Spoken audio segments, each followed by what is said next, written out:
থেকে প্রায় বছরখানেক আগে।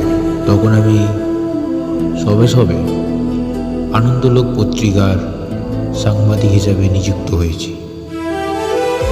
বাকি সবার মতোই কেরিয়ারের প্রথমে আমার কাজ ছিল শহরে ঘুরে ঘুরে খবর সংগ্রহ করা। এরকমই একদিন অফিসের শেষে আমার বসের ফোন আসে। হ্যাঁ স্যার। তিনি আমাকে জানান একটি নামকরা চপের দোকানের তিনি সন্ধান পেয়েছেন এবং সেটিকে নিয়ে তিনি কাগজে লিখতে চান। কথা মতো তিনি আমাকে ডিটেলস এবং অ্যাড্রেস পাঠিয়ে দেন। ডিটেলসে দেখা গেল দোকানের মালিকের নাম জগৎ হালদার। দেখে ঠিক করে ফেললাম আগামীকাল দুপুরেই রওনা দেব, কারণ দোকান খোলে বিকেল 5টা বা 6টায়।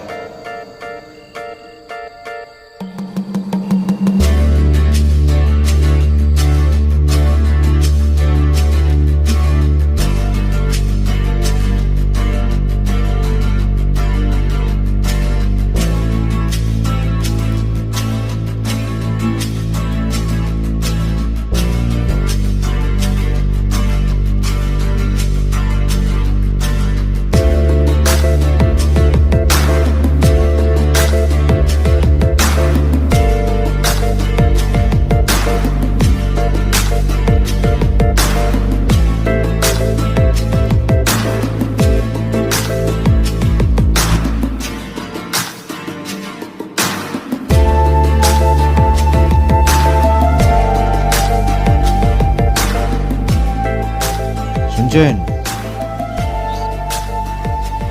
নমস্কার। চপ নেবেন? না, আমি চপের জন্য আসিনি। আমি আসলে এই একটা সংবাদপত্রের সাংবাদিক। আপনার কাছে 2-4টা কথা জানতে এলাম। এই ধরনের ইন্টারভিউ? আপনি তো হাসলেন মশাই, চপ আর আমার ইন্টারভিউ। যদি কিছু মনে না করেন তাহলে। আপনার হাতে যদি একটু সময় থাকে তাহলে আমার দোকানের ভিতরে একটু জায়গা আছে, একটু বসুন।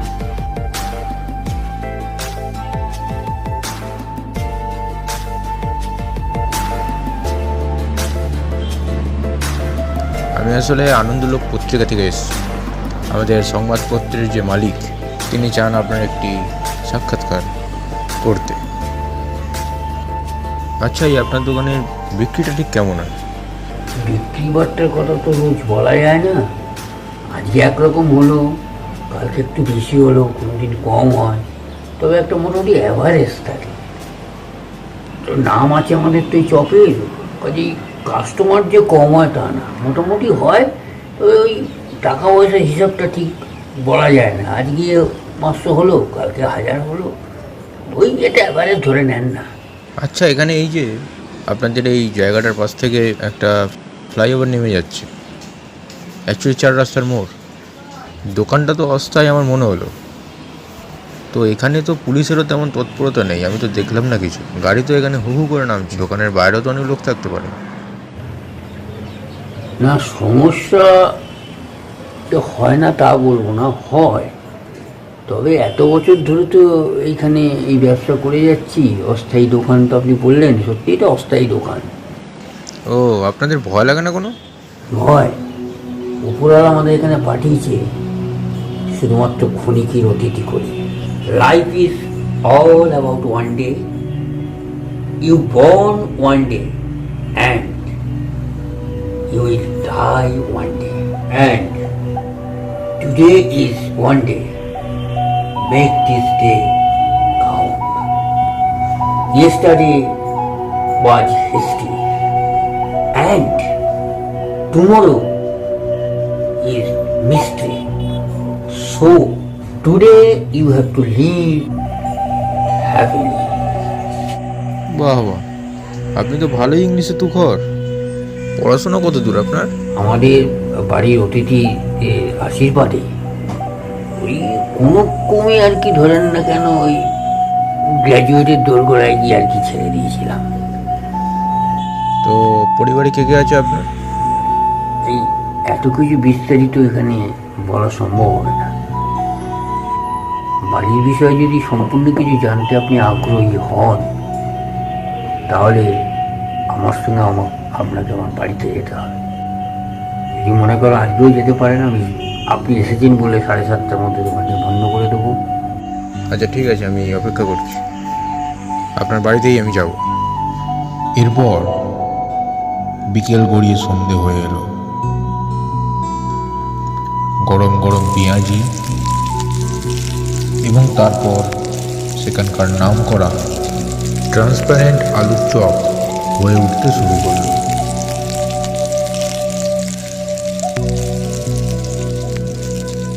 বসে বসে লক্ষ্য করতে লাগলাম বেশ কয়েকজন, সাথে কয়েকটা শিশু, সবাই ধীরে ধীরে সেই চপের দোকানে ভিড় জমানো।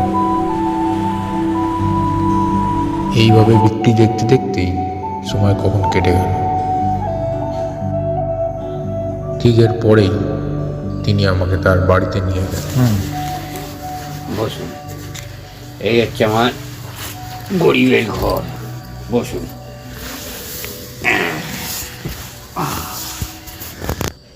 হ্যাঁ, বলছি যে আপনি চা পান করেন তো? হ্যাঁ খাই। হ্যাঁ, খাবেন না? হ্যাঁ ঠিক আছে, আপনি বসুন, আমি একটু বানিয়ে আনি। হ্যাঁ, একটু বসুন।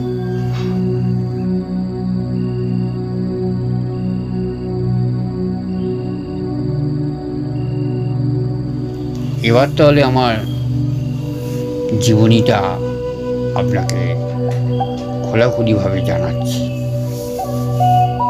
আমরা পরিবারে 4 জন অতিথি ছিলাম।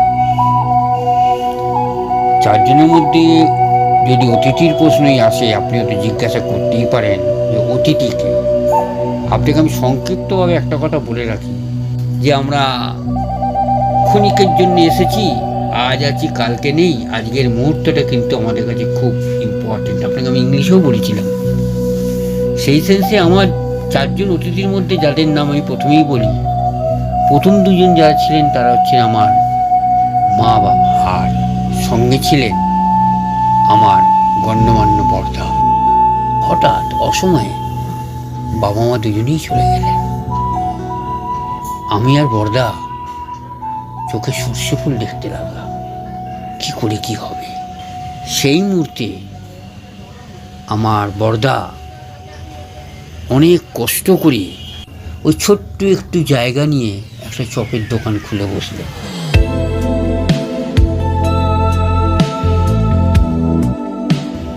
আমার সঙ্গে দাদা প্রত্যেক দিন দুপুরবেলা হয় হেঁটে যেতেন, না সাইকেলে করে আমার সঙ্গে চললেন চপের দোকানে।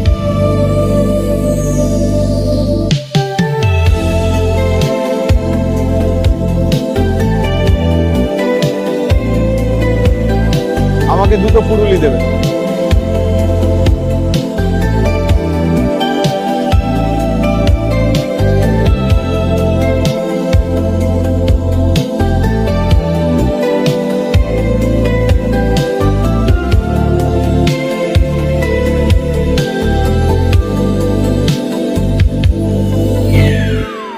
বেশ ভালোই চলছিল।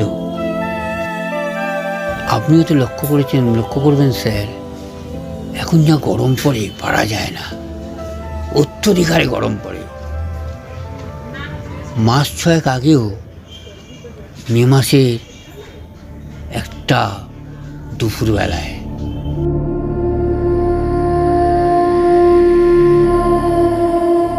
সেদিন গরমও ছিল। 2:30-3টের সময় দাদা গিয়ে দোকানে সবে বসেছেন। সবে দাদা তার কাজকর্ম শুরু করবেন বলেই তৈরি হচ্ছেন।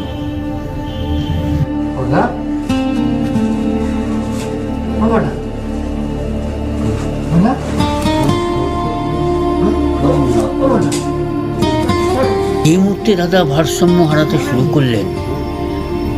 আমি যখনই জড়িয়ে ধরলাম দেখলাম ডান পাশের মুখটা কেমন যেন জড়িয়ে যাচ্ছে, বেঁকে যাচ্ছে। আমার মনে যা সন্দেহ হয়েছিল ঠিক তাই হলো। হাসপাতালে ইমার্জেন্সিতে নিয়ে যেতে বললেন। ওনার একটা বড় স্ট্রোক হয়ে গেছে।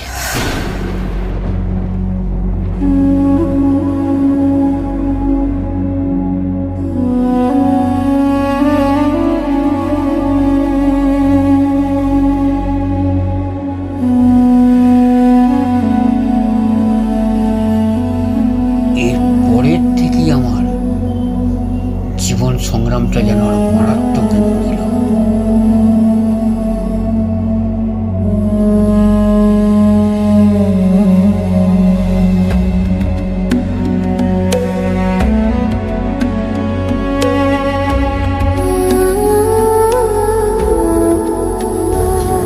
সকাল সকাল উঠে একটু বাজার হাট করে কোনো রকমে রান্না বান্না করে হাত পেটাই খাওয়া হতো, টাইম থাকতো না।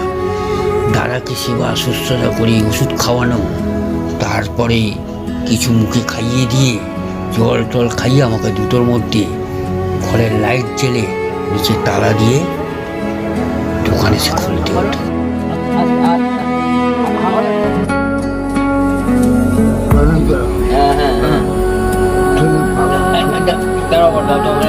একটা বালি গার্ড করে দিই, কোনো অসুবিধা নেই। এইভাবে অনেক দিন কেটে গেল। আস্তে আস্তে আমি লক্ষ্য করতে লাগলাম দাদার খাওয়া দাওয়ার ইচ্ছাটাও বোধহয় ধীরে ধীরে কমে আসতে লাগলো।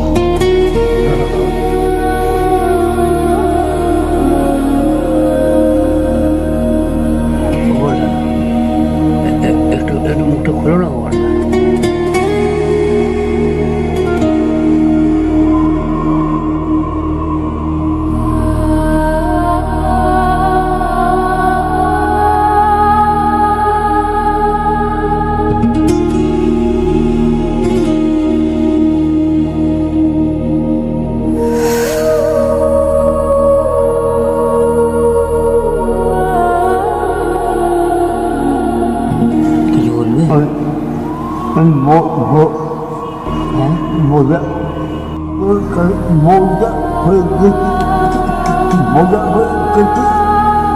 কি বলছো কথা?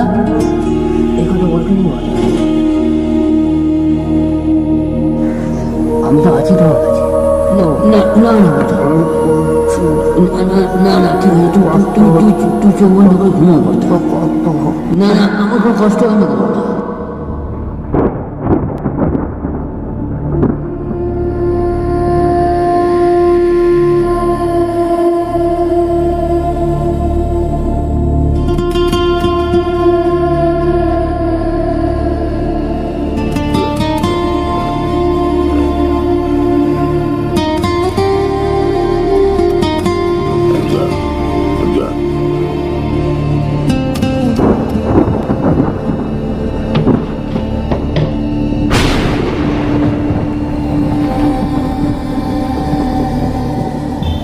দোকানে এসে দোকানদারি করছি, হঠাৎ মনে হলো আমাকে পিছন থেকে কে যেন দু চারটে কথা বলে। জগা, আজ একটু তাড়াতাড়ি বাড়ি যাওয়ার চেষ্টা কর। ও কাকু, চপটা দাও না। হ্যাঁ হ্যাঁ, একটু দাঁড়া, চপ মনে পুড়েই গেল। দাঁড়া,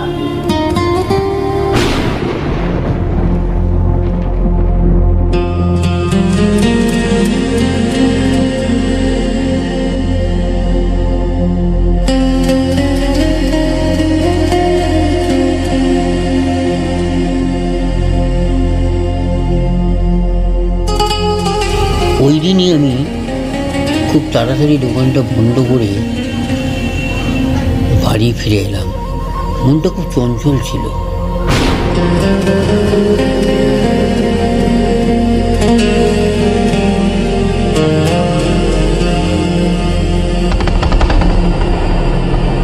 বড়দা, বড়দা, বড়দা, বড়দা, বড়দা।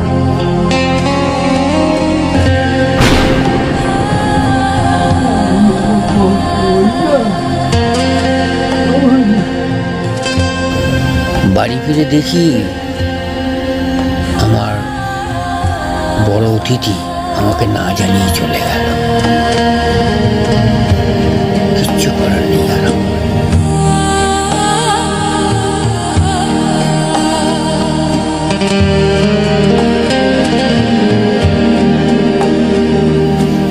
দাদা চলে যাওয়ার পরে দোকানটা আবার আমি আগের অবস্থায় ফিরিয়ে নিয়ে গিয়েছিলাম। তার মধ্যে অনেক বাধা বিপত্তিও এসেছিল। প্রায় সরকার থেকে চাপ দেওয়া হচ্ছিল আমাদের যারা অস্থায়ী দোকানদার আছে সবাইকে সরে যাওয়ার জন্য।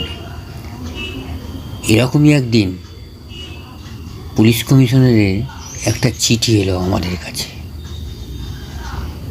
বাধ্য হয়ে সেদিন আমি নিজে কমিশনারের কাছে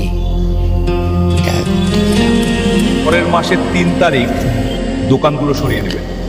কিন্তু হুজুর, এই দোকানটা যখন আমরা বানিয়েছিলাম, মানে আমরা যেসব ব্যবসায়ীরা বানিয়েছিলাম, তখন কিন্তু আমরা অনেকটা সমর্থন পেয়েছিলাম। এমনকি লোকাল থানাও আমাদেরকে সমর্থন করেছিল হুজুর। সরকারের নির্দেশে অপারেশন ক্লিন শুরু হতে চলেছে। অস্থায়ী ও বেআইনি দোকান সব ভেঙে দেওয়া হবে। আমরা লড়াই করা মানুষ খাবো কি হুজুর? ব্যাস, বাড়ি যান। না উঠলে দোকানগুলো বুলডোজার দিয়ে ভেঙে দেওয়া হবে।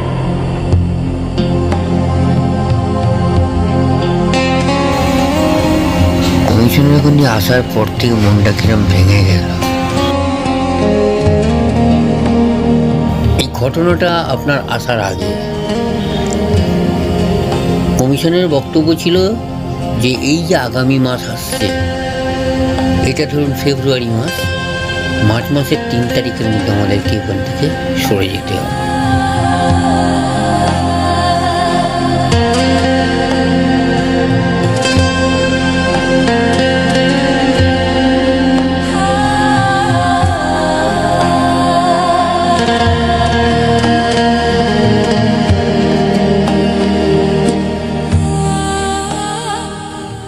এই প্রসঙ্গে আপনাকে আমি একটা কথা বলে রাখি।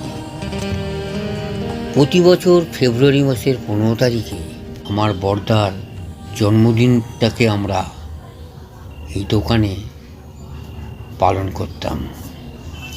সেদিনকে চা, কিছু তেলে ভাজা এখানে বিক্রি হতো, সেগুলো প্রতিটা বাচ্চাদেরকে, বয়স্কদেরকে বিনামূল্যে বিতরণ করা হতো। কিচ্ছু কিন্তু তার বদলে পয়সা নেওয়া হতো।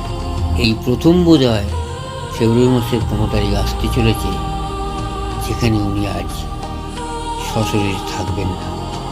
কিন্তু তবুও আমি এই দিনটাকে ওনার স্মরণে পালন করব। আপনার কাছে আমার বিনীত অনুরোধ, পারলে ওই দিন একটু কষ্ট করে আমার দোকানে আসবেন। আর একটা অনুরোধ আপনার কাছে রাখি, 15 তারিখের পরে আপনি আপনার সংবাদপত্রে যা যা ছাপাবেন। কারণ ওই দিনটা আপনি যদি সামনে দিয়ে উপভোগ করতে না পারেন, তাহলে আপনি বুঝতে পারবেন না ওই দিনটার তাৎপর্য। এবার তাহলে চলুন পাশের ঘরে, যেখানে আমার বড় অতিথি থাকতেন, মানে আমার বড়দা, ঘরটা একবার দেখিয়ে নিই। চলুন। এরপর তিনি আমাকে তার দাদার সেই ঘরে নিয়ে গেলেন, দেখালেন সেই জায়গা যেখানে তার দাদা শেষ নিঃশ্বাস ত্যাগ করেছিলেন।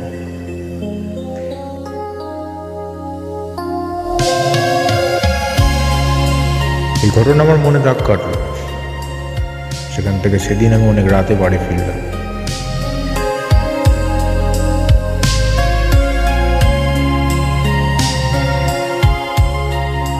এরপর অপেক্ষা করতে থাকলাম কবে 15 ফেব্রুয়ারি আসবে।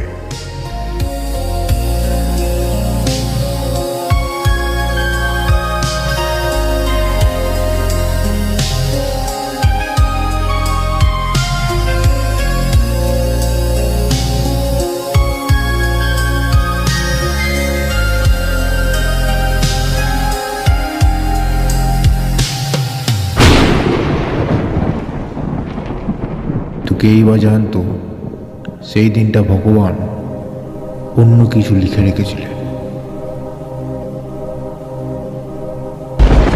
ফেব্রুয়ারি সন্ধ্যে 6:30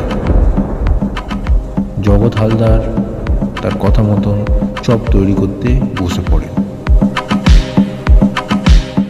বহু বাচ্চা অপেক্ষাও করছিল বিনামূল্যে চপ খাবে, কিন্তু সময়ের কাঁটা হয়তো বলে দিচ্ছিল এদের মাঝে উপস্থিত হতে চলেছে একটি অজানা বিপদ।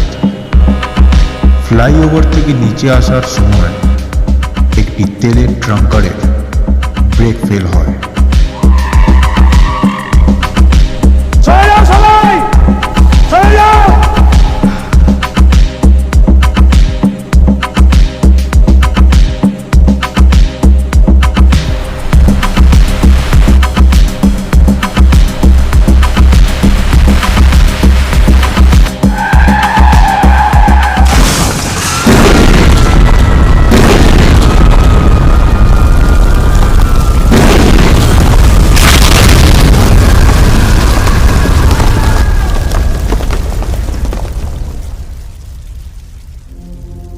সেখানে পৌঁছানোর জন্য আমি সবে তৈরি হচ্ছিলাম।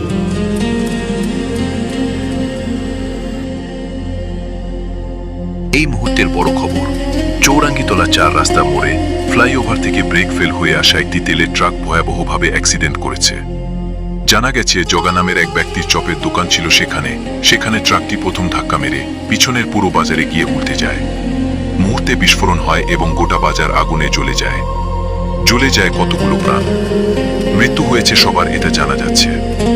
এই মুহূর্তে উদ্ধার কার্য চলছে, আপাতত রাস্তায় নো এন্ট্রি লাগানো। ঠিক এই ঘটনাটা আমার পায়ের তলা থেকে মাটি সরিয়ে দেয়। আমি সরাসরি ফোন করি আমাদের অফিসে একটি গাড়ির ব্যবস্থা করে দেওয়ার জন্য, যাতে আমি সেখানে ইমিডিয়েটলি পৌঁছাতে পারি। কিন্তু সেখান থেকে বলে দেওয়া হয় বর্তমানে সেখানে নো এন্ট্রি আছে, কাউকে যেতে দেওয়া হবে না সেখানে।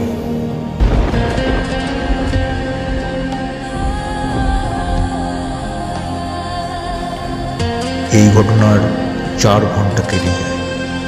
তারপর কল আসে যে সেখানকার নো এন্ট্রি উঠে গেছে, তবে গাড়ি চলাচল বন্ধ। আমি তড়িঘড়ি বাড়ি থেকে বেরিয়ে পড়ি।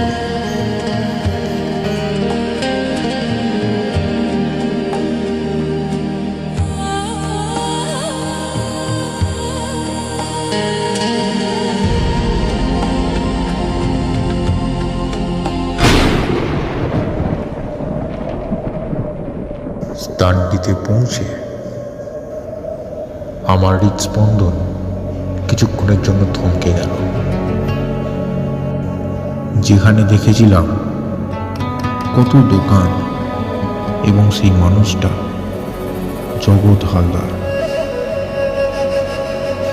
সেই জায়গাটা আজ Jharkhand. Life is all about one day. You born one day and you will die one day. Today is one day. Make this day count. Yesterday was history and tomorrow is mystery.